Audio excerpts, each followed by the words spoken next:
Welcome to USA Football's Coach and Coordinator Podcast, where top football coaches from around the country share their stories, philosophies. On today's Coach and Coordinator Podcast, we're going to focus on relationships. We're going to talk about building a career maybe in a non-traditional way.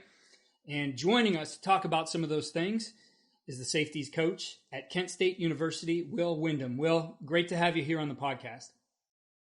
Man, thanks for having me, Keith. Really excited. Something cool, just the opportunity to get to talk ball and, maybe talk about some things that were different about my path than other guys' paths, and being able to help guys along the profession. That's what we're all here for. Nobody made it far in this profession without getting help from somebody. So absolutely.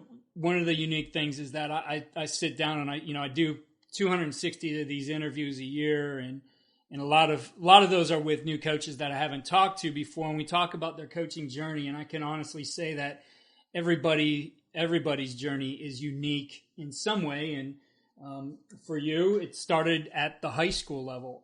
You didn't play in college, but you started coaching high school ball after college at Mississippi State. Yeah. So once I graduated, I got a degree in education in math and social studies because I wanted to be a high school, coach and teacher. And I was told, social studies, if you get a degree in social studies, every coach teaches social studies. And so find another niche. And so I'm an analytical thinker. And so I jumped into the math realm. And that's how I initially got my first job down at St. Stanislaus down in Bay St. Louis, Mississippi, right out of college. And was teaching math down there and got approached by the head coach, a guy by the name of Forrest Williams, who's a dear friend of mine. I was actually in one of the groomsmen in my wedding. And he said, "Hey, we need some help coaching. Can you come coach with me?" And so that's how I got my first opportunity and jumped in. Was really fortunate. Year one, we won a state championship. We were really good on offense, I'll say that. And we actually had Brett Favre's nephew, Dylan Favre, was our quarterback, and had some really good receivers. A guy who ended up pitching at Southern Miss. Some really good athletes, and ended up winning the state championship that first year. And I took some guys to some camps and worked the camp scene and kind of got intrigued by the college coaching world. And so I was working Mississippi State's camp, and a guy by the name of Marcus Lovings, who was the D-line graduate assistant there, was like, "Hey, you might want to think about getting into college coaching." And I was like, "Man, I didn't play college ball. Most guys that coach college football played college football. I felt like that was one of the prerequisites, and, their position coach helped them get a job or, something to that manner." And so he was like, "Look, man, anybody, if you have the drive and the work ethic and the want to, you can coach college football." And so Marcus was kind of the guy who planted the first seed. So I guess that's a little mini plug for Marcus, who's coaching D-line, and for Coach Hudspeth at Austin Peay. And so Marcus said, he actually called me in that January and said, "Hey, man, listen, I'm going with Coach Hud to Louisiana. Are you still interested, or would you be interested?" And I was like, I hadn't even really thought about it since we talked about it at that camp, but sure. And so he got me in touch with Coach Chris Wilson, who was the D-line coach and coordinator there at the time, and got into grad school and took a job at Mississippi State. And, kind of the rest is history, I guess, just bouncing around. And as Coach Franklin would say, who I worked for at Penn State, staying broke as long as I could to learn and be a sponge. And, I was a GA or QC at several different places. And again, I think the biggest thing that got instilled in me early on in my career was literally to be a sponge. Jeff Collins was on staff at Mississippi State when I was there. And his big thing was, man, he told me a couple of things about being a GA. His first thing, he came in and he wrote it on the whiteboard, really big letters, YCW. And he said, that stands for you can't win. He goes, even when you think you're right as a GA, you can't win. So just remember that. And he said, the other thing is learn as much as you possibly can. And if you don't like the way things are being done, write it down in a notebook. And I actually went to Walmart and bought a 5 subject notebook that I still have to this day. It's yellow, and it has, my head coach thoughts, things I've learned along the way, that if I am ever fortunate to be a head coach, that I'll, do things that way. There's coordinator thoughts, there's recruiting thoughts, and every little tab in there, I just write down notes, even to this day, that say like, hey, I like the way that we did this at Kent State. And I'll write that note down for, if I'm ever in a position to be a recruiting coordinator or, in that position to make those decisions. So.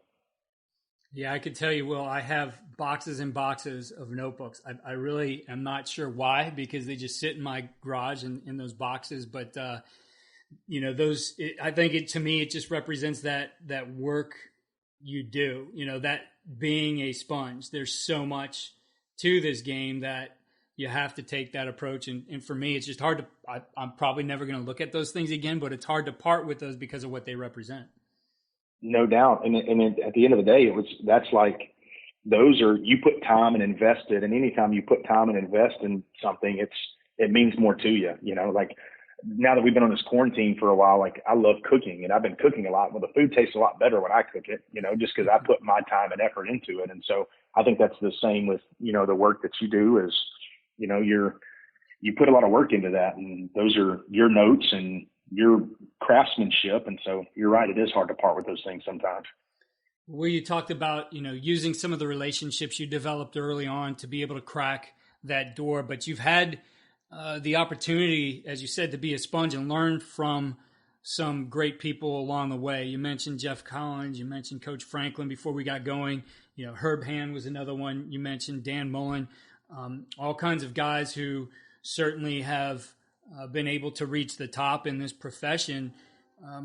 For you, how important have those relationships been? They've been really, really good.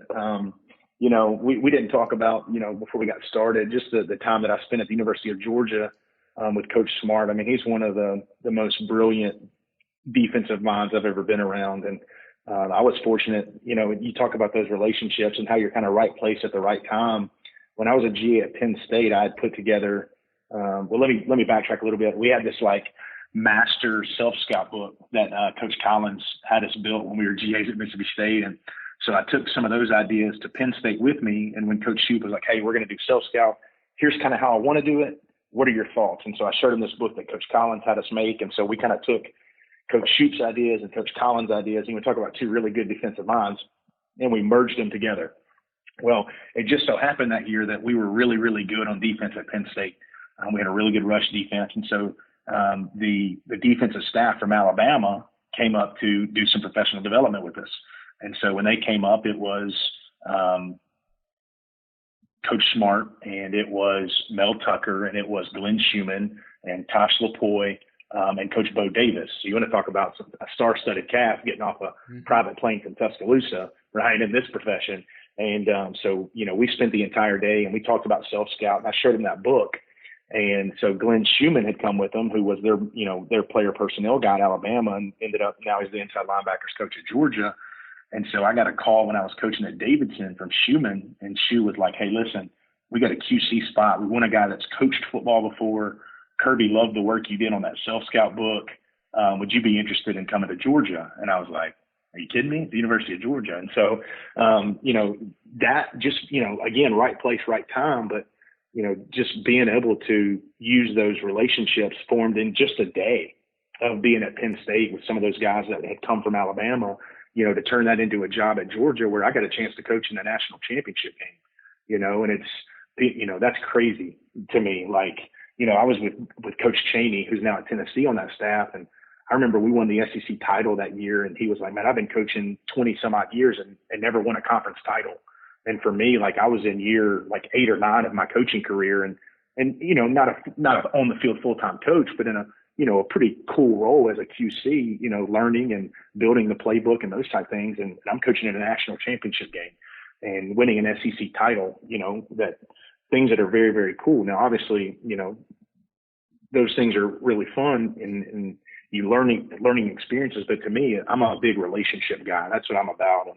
And to build those relationships with some of those coaches, like you said, are going to last, because again, Coach Wilson gave me a shot. He gave me my first shot, and who's to say we won't reconnect down the road? He's now the D-line coach at Colorado after bouncing around in the NFL some, so guys take different paths. I told you about Coach Hand, and, I was the D-line GA at Penn State, but I literally sat right behind Herb Hand in our staff meetings.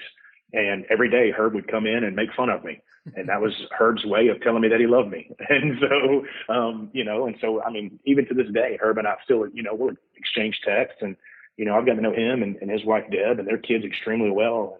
And, just the relationships that you build, man, I think are critical in life, not just the football world, but in life, man, because those are people that you can count on. I remember when I had my son, he's 2 now, Herb was one of the guys that called me. And like I said, I think I told you this before we jumped on, you get a lot of acquaintances in this profession. But there's very few guys that are truly friends, if that makes sense. Yeah.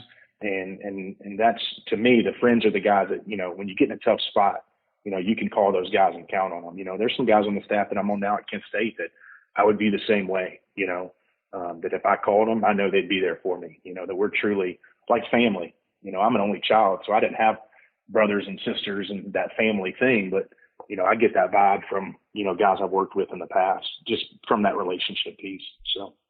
So I have to ask you about the book, because a lot of quality control guys and analysts put together different books. What was it about the work you guys did that stood out so much that it would be able to get you a job at Georgia? There are hundreds of studies, to say the least. I'm actually pulling up the folder on my Surface now.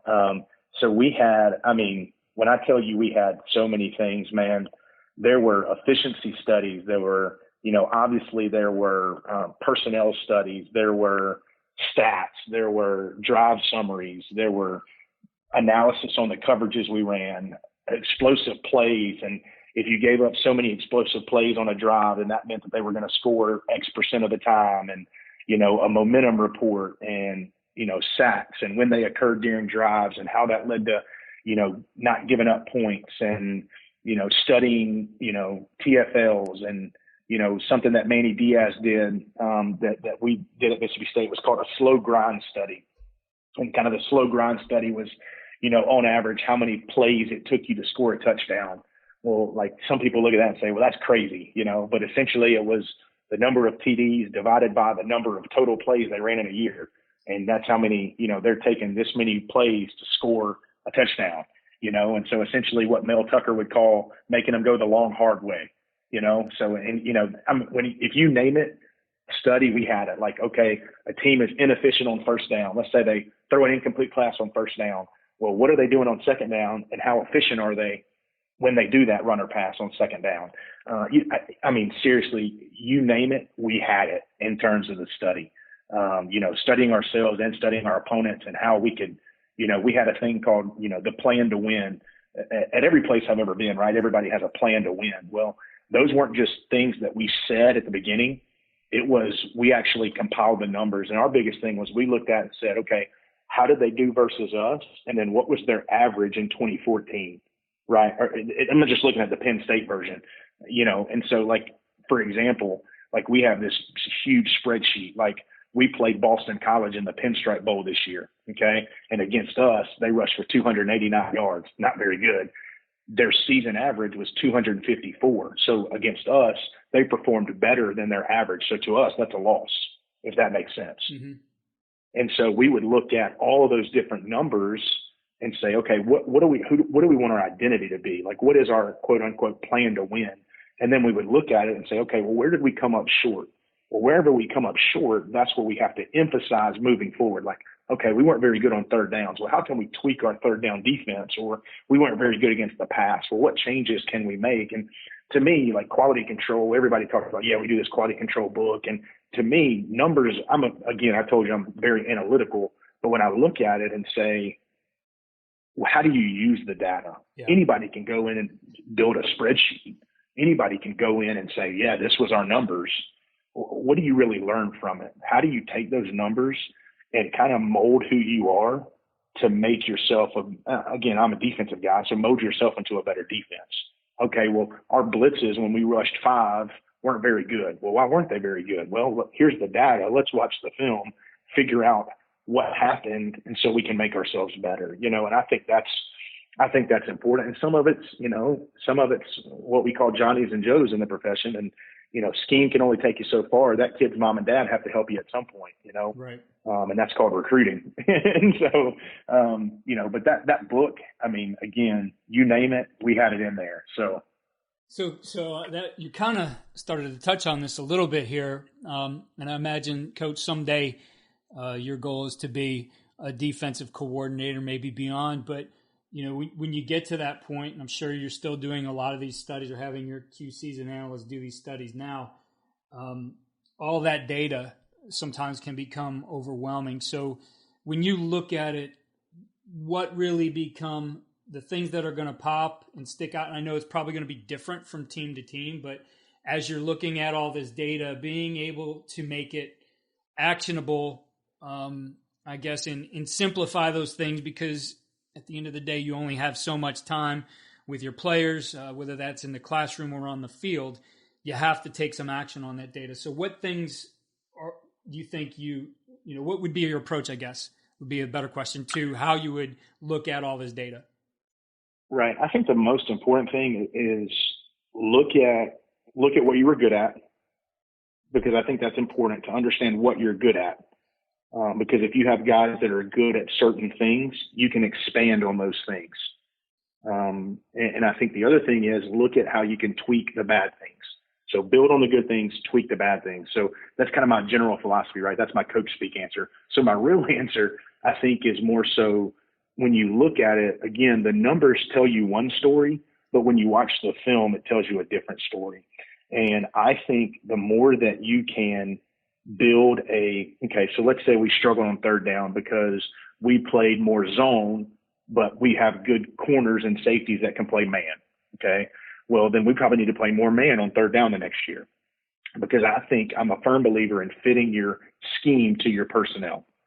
We can say all we want, like this is the greatest scheme, blah, blah, blah, but you have to fit it to your players, right? So I think once you figure out what your guys can do well, you build on that. And I think the other thing about that is you take that information, and like you said, you can only use so much of it. And at the end of the day, it doesn't matter what I know. It really doesn't. What matters is what our guys can step between the white lines and execute. What they know is the most important thing. And for me, like looking at that is I can take all the data, and as a coach, that's our job. We take the data, we take the film, and we put it into a clear, concise plan for our players. And then we give them that data. And I think I'm a firm believer in word association. I'm a firm believer in, any kind of catchphrase. Like we talk about breaking the egg when we're breaking on a football. What does breaking the egg mean? Well, it means when the quarterback's front hand comes off the ball, he breaks an egg. That sounds kind of silly, but every time we talk about that, I guarantee our kids know what it means. And so there's little bitty phrases and things like that you take that data, that big, like you said, those clumps of data, build it into a plan, and then you have to communicate that plan. And the other thing we have to think about too, and this is probably from, me being an educator, is every kid learns different. Like I got safeties in my room right now. There's one safety, I say, hey, this is what you do. And he's like, cool, got it, coach. There's another safety that I've got to take him out on the field. Like let's say we're running a certain route concept, and I have to actually put him in the back, let the receivers run the concept and say, this is what that looks like. He goes, oh yeah, okay, I get it now. There's another guy I got that if I show him film or show him on paper, he gets it. So you have to understand, are my guys visual learners? What kind of learners are they? And as you build your relationships with your players, I think you're going to understand how they learn best. Then you're going to be able to get them the information that helps them recall it on game day.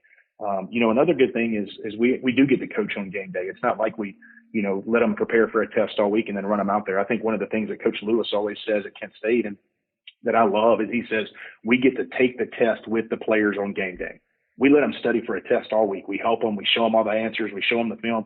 And then on game day, sometimes the test has some trick questions that pop up that maybe we didn't see on film or anything like that, but we're able to take that test with our players. And I think that's huge, because now we're helping them with that test, and we don't just push them out there and say, okay, you got it, go, and kind of set them up for failure, but we're able to, really work with them and help them out on game day, get them on, I'm in the box, so get them on a headset and say, hey, look, here's what they're showing. Remember, this showed up on film on Tuesday, and now you're able to again, that relationship, you remind them, or maybe it's a phrase or something that you've done that triggers it in their brain that helps them remember. That was a long answer. I don't even know if I answered your question. I'm sort of chasing rabbits. No, definitely. Well, I think what really comes through is the idea that, whatever you are going to focus on, whether that's some of the strengths or the weaknesses, for you, this is going to be grounded in some sound teaching that goes along with it. And that's really come through this interview, how much you value being a teacher of the game. What's interesting as we, most of us sit at home and communicate through Zoom or, other virtual means, we kind of have to approach how are we teaching now with this format, as you've been faced with this and looking at this from, that viewpoint of a teacher. What have been some of your best practices to go about, your team meetings or installs or whatever you've been able to do during this time? Sure. I think, I feel like if I wish I would have gone back. I wish I had a time machine and could go back in time and create Zoom before it actually created, because then I wouldn't be coaching football anymore, especially now. So Zoom has been such a huge, huge tool for us just in our staff. I mean, we do our staff meetings on Zoom. We do our corners and safeties meet together. And so we've done like DB meetings on Zoom. I've done I'm in the process. I'm going through and for a second time now, meeting with the safeties one-on-one, and we're just watching one-on-ones. They're one-on-one pass reps from the spring. We got 5 practices in. We were fortunate, and we've got, each guy probably has about 10 to 15 clips of one-on-ones, and just kind of talking about certain techniques. And I'm able to share my screen, and literally I have a stylus, and I can circle things and draw things and show them exactly what I want to teach them. And it's more of an intimate setting than maybe a position meeting room where, I got a guy who we practice in the morning. So our special teams meeting starts at 7. So I got a guy who stayed up all night, last night because he was playing Xbox or whatever. Well, now I'm going to say, hey, we're in quarantine. Let's meet at 2:00 in the afternoon, because I know you're going to be awake. And, we can sit in there and say, hey, look, this is what happened. Here's how we can correct that. Now, the hard part about that is I'm not going to see him corrected until who knows when, you know what I mean? But in terms of the teaching aspect, we're able to, I'm able to build PowerPoints and put them into our system. We use DB Sport. And so I can import those. And now I'm sitting there showing them, hey, this is what it looks like on paper. Here's what it looks like on film, and then even sometimes I've got some NFL clips of games that I've pulled, or, of a certain coverage or the way a certain safety plays. Because I think the two things that I've learned that guys want to see is they want to see themselves and they want to see NFL players. Yeah. Because right, wrong, or indifferent, kids, and heck, any guy has a high opinion of themselves, right? We always think we do things the right way. And so seeing those guys seeing themselves on film is extremely important. And then seeing someone at the professional level that, is quote unquote a professional, who they view as the guy at the top level, right? The NFL is the top level. There's nothing greater than that. So going in and pulling clips of safeties at that level and saying, look, when this guy's playing man-to-man coverage, here's how he does it. Well, now look at how you're playing it. That's exactly how he's doing it. So I think that instills confidence in guys. And, you can study the scheme in the NFL, but to me, the NFL game and the college game are different, So just looking at how we can fit that to our guys. But from a teaching standpoint, man, I think this quarantine has been phenomenal, just in terms of being able to go over the things and show them film and pull different data points and, pull in, different guys and say, hey, look, this is, maybe it's not a one-on-one meeting, but you pull in 2 guys and say, hey, you guys play, a lot of man, at that nickel position. Okay, well, here, nickels, let's have a quick little meeting of us 3 guys. Well, now we're saying, okay, hey, here's how we play this certain technique. And now it's not every safety in a meeting having to listen to that 3-minute coaching spiel about the nickels. Now I can pull them into a meeting and it's more individualized coaching. And I think that's been huge. I mean, because the reality is all we got is time, there is no, things are starting to open back up slowly, as we keep progressing through this thing. But, for the past month or so, everybody's just had time. and obviously there were some academic things that were built in. We would have academic meetings weekly to talk about with our guys. And, Zoom has been a phenomenal way to stay in touch more so than anything. And it's a little bit easier than, maybe a FaceTime call. Right. So moving forward, when things get back to normal, when there is that time crunch and things you have to do, is there anything you think you're going to be carrying forward that has helped, I guess, in that efficiency or has helped in the teaching? I do. There's one of the things that I've just kind of discovered and started playing around with is a thing called Google Forms. Mm-hmm. And I had never heard of it before. And I was talking to a guy, and he was like, "Man, we use Google Forms all the time." And I'm like, "What's Google Forms?" And he was like, "What do you mean, what's Google Forms?" It's like Google Sheets. It's like everything. And so he kind of showed me some things. And I think one of the things that we're going to do just moving forward as DBs is being able to go in and create daily quizzes, not necessarily quizzes, but kind of daily recalls. Yep. And be able to, after a Tuesday practice, maybe I can draw a route, because you can insert a picture into these Google Forms, draw a picture of a route concept and say, "Hey, question number 2 is, here's this route concept. Who has the out route, corner or safety," and make it multiple choice. And now I can see what information they're retaining, so that's something that I've done during the quarantine is using this Google Forms and like saying, "Hey, when we get this motion, how do we handle it?" Well, that's easy for them to do right now because they can go pull up notes. Well, now it's after a Wednesday practice, after we're, the week of, Ohio University, we're playing OU this weekend, huge game. They've been so successful and they beat us by a touchdown the past 2 years. Well, that's a game we got to win. You know what I mean? And especially if we want to get to where we're going in the MAC. Well, now on a Wednesday practice, hey, how do we handle this? Or what's our check to this formation or whatever? Well, now I can just throw a picture of that formation in there, ask them a question. Well, now if I get the answer back, and again, Google Forms, they can be laying in their dorm room and open it up on their phone and answer the questions real quick. I get those answers back, and everybody missed question 4. Well, yeah. That's my fault. Mm-hmm. That's the coach's fault. Now I better go over question 4 tomorrow in the meeting to make sure everybody's on the same page. And I think that's something that I've learned during this time that I think is going to be huge for us going forward, because again, like I mentioned earlier, it doesn't matter what I know. It doesn't matter what Coach Hood, who's our corners coach, knows. It's about what our guys can get on the field and communicate and execute at a high level. And, any edge that we can create for our guys to do that, we're going to use. We do a lot of, creating cut-ups and sending them to the guys. But I think being able to use kind of some quote unquote quizzes throughout the week, I think it'll help help us understand what our guys are really retaining and how we can build upon that, to help them, understand better maybe the game plan or things like that. Yeah, definitely. Well, Coach, you mentioned knowing who these guys are as learners, and that a lot of that comes from building the relationship. And for you, it doesn't start when they get through the doors. This is something you start in recruiting, and that your approach to it is you're not just recruiting that player, you're understanding, everybody in their life and who they are and their influences, that you're also recruiting those people who are on, the periphery of this individual athlete. Talk to us about building those relationships in your approach.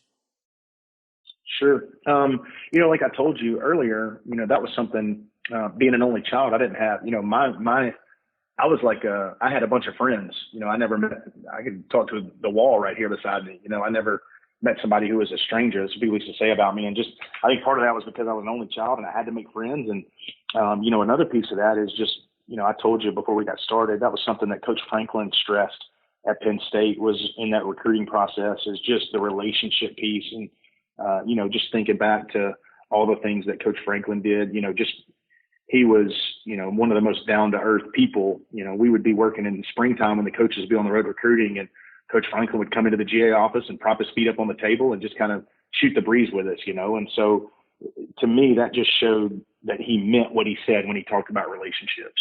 And so that was a big piece of it that I learned, and to get back to your question, I think the biggest thing for us is as we recruit these guys and kind of the approach that I take is, yeah, you're going to get that kid to come into your program and play for you and do those things. And I always tell the guys there's two things that you'll always, Coach Hood, I got this from Coach Hood, and I think it's really, really good. Two things that you'll always get if you come play for myself or Coach Hood in that DB room at Kent State is, one, we're going to get you a college degree, and two, you're going to hear about the gospel at some point, just how important that is to us. Never going to force it on you, but it's going to be something that you hear just because Jesus is important to us. And so, we put a scripture on every single one of our tests that we hand out on Friday to our guys. And so it's just a part of who we are. And I think the biggest thing when you look at recruiting to me is relationships, because kids have to trust you to know that you're going to help develop them. Parents have to trust you that you're going to take care of their son, because in reality, who you are in college is kind of who you are for the rest of your life. The friends that you make in college are the friends you have for the rest of your life, because they are kind of, as you're starting, you go from essentially childhood, that's that gap of childhood to adulthood is college. And that kind of forms who you are, because you're not under your parents' house anymore. And it's more of you're becoming your own person. And so parents have to trust that you're going to take care of them. And so recruiting parents is a huge thing for me. I think, you have to build the trust of the parents, and sometimes it's a single parent, or sometimes it's a grandmother, or sometimes it's whoever it may be. Sometimes it's a trainer that they work with, or the high school coach. And we use the term champion. You got to figure out who the champion is. And once you find out who that person is, you have to make sure you incorporate that person into the decision. Not that you're going to let the other people fall by the wayside, but you want to be able to touch, like you said, all those people on the periphery and kind of lay out the plan of success that you have for the person. Because when you go recruiting, right, and when I'm recruiting a safety, I've got a board of safeties, right? Let's say there's 10 safeties. We have more than that, but that's just a easy number for people to visualize. There's 10 safeties. Well, every single one of those 10 guys probably has a support system of 15 to 20 people that they love that kid and care about that kid more than anything else. So I have to do a good job of making sure I hit those kids, not just the kid, but that periphery of all those people that care about them, to let them know that, hey, if your loved one comes and plays for me, he's going to be taken care of. And he's going to get a college degree. And we're going to help develop him not only as a football player, but off the field as well. We're going to help him socially, mentally. If he needs help spiritually, we can help him that way as well. So all those facets of life that are going to help turn their young adult into an adult, we want to make sure that the people that are around that person understand, hey, we're going to help him with that. And I think that's a huge piece of the recruiting tool, is because it is trust. Because for us, just in terms of recruiting, right? Like I recruit Atlanta because of my time at Georgia. Well, you're talking about sending a kid from Atlanta, Georgia, or, the metro area all the way up to Northeast Ohio. That's a different culture. That's a different climate. There's a lot of differences in Georgia, South Georgia, where, we're, and then moving up to Northeast Ohio, a little different. And so it's getting the people in the periphery to understand, hey, when he gets up here, guess what? He's going to get homesick. That's part of college. But he's also going to have a support system in place that we're going to take care of him and help him develop and help him grow into a man. And I tell guys all the time in the recruiting process that, when you come to a certain place, we want to get you a career. Anybody can go get a job. I can go to McDonald's and get a job, but we want to set you up with a career that of the choice of, your choice of, hey, I want to be a, mechanical engineering. Awesome. We're going to get you a career in that, because football doesn't last forever. And I think there's so many different points that you hit on recruiting, but to me, it's the relationship, just in terms of, and I think to that point is, as a coach, you have to be comfortable. We staff recruit a lot. And the one thing I've learned about that at Kent State is sometimes I'm going to be recruiting a kid, and as I learn more about him, I may know that someone else on our staff has been through some of the things that kid's been through in life, or that parent has maybe been through in life. And I'm going to use that coach as a reference point to that kid. And I think the more you figure out about your staff and trust your staff to staff recruit, like, for example, let's say, there's a kid that's getting recruited by someone on our staff that, is a single parent home. Well, I was a single parent home because my parents got divorced. Well, hey, let me jump on the phone with him and talk about that. Or maybe a kid's going through a divorce. Well, I went through that when I was in high school, so I can relate to that kid. And I think the more that you can find guys on your staff that can relate to issues that kids are dealing with, or, certain places that kids live. Like, hey, I'm from, I recruit Mississippi. I'm from Mississippi. We got a kid that's at a Mississippi JUCO. Like, hey, I lived in Mississippi for, 20 years. I know, 21 years. I know what that's like, and so anytime you can pull those relationship pieces, and the more you can dig and find out, and now you're starting to touch on more feelings than just, hey, come here and play football and we're going to win games and we're going to do this. Like, you're going to build on those relationships. And like you said, the more that I know about a kid before he walks in the door, I can only do that. I can only build off of that so much more for the next 4 years, in terms of, showing them that I care about them. But now I get to coach them really hard and get what I need out of them on the football field. But that just doesn't come from scratch. You've got to build that relationship with that kid. And I think everybody knows that, but I think the more that you can, touch those people in their lives, I think you're going to help yourself a ton in the recruiting world. Coach, in football, there are those programs that start to they do a good job communicating their culture. It actually starts to become part of their brand. And we've had Coach Lewis on before. We've had Coach Souter on. But for you guys, BTA, Be the Alpha, is a big part of that, and a foundation of what coaches put in place for you guys at Kent State. How have you taken ownership in that concept of Be the Alpha? Yeah, so I love that. So Be the Alpha, just for people that may not know kind of what that means, our definition of that is daily improving our best and showing up when the family needs us most. So we preach to our guys that, hey, we're down in the fourth quarter. We need somebody to go make a play.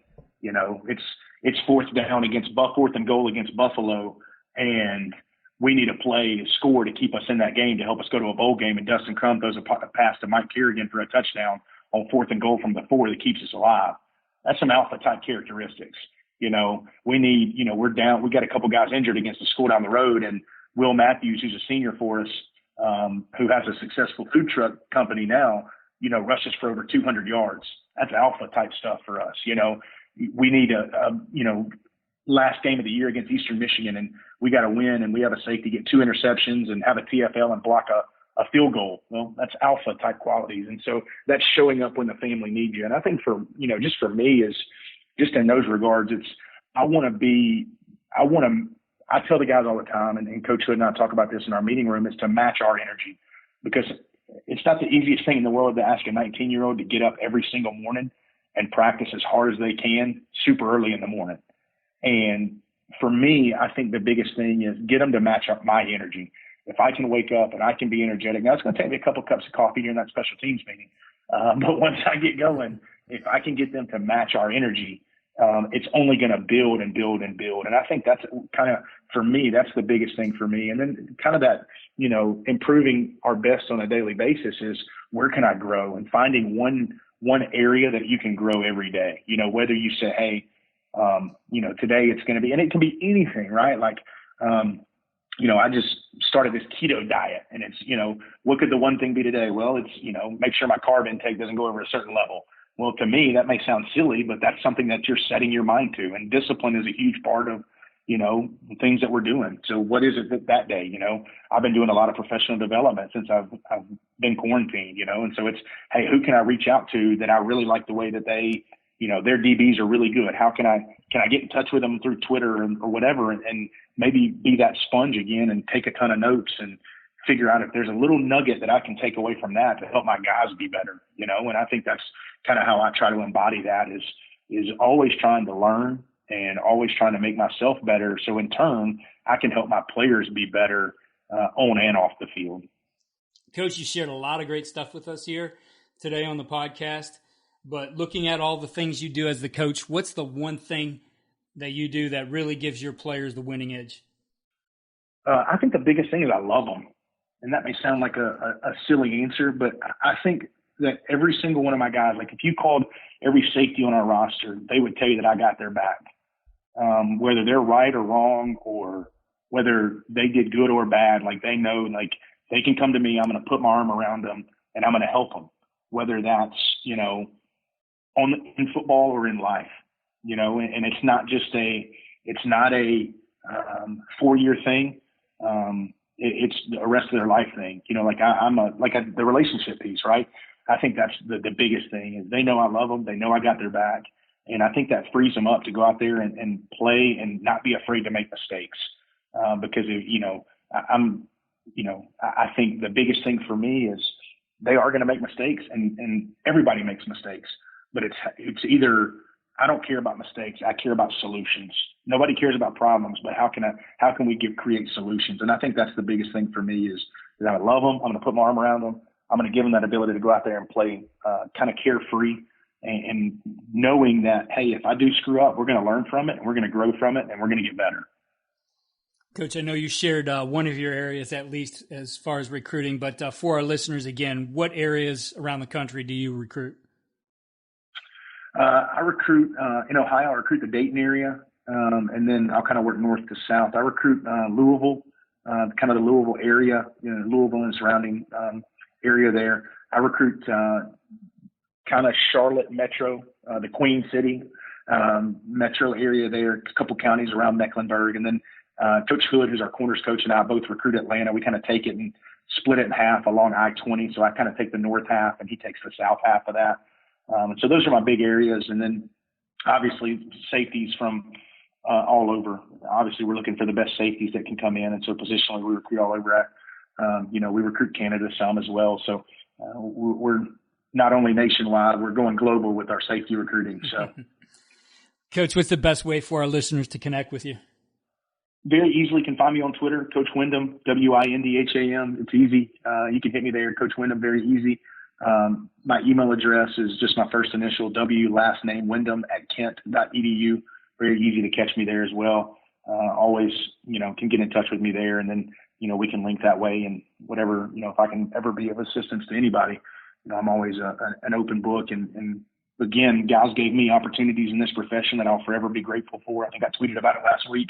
And if I started to name them, it would take me hours and there's not enough characters on Twitter. But, we all need guys in this profession to help us grow and help us move. And I think that's, something I would love to be a resource for guys that are up and coming in the profession. So. Well, Coach, I really appreciate you taking the time and sharing with us here, and best of luck to you and the Golden Flashes in 2020. Thanks, Keith. Appreciate it.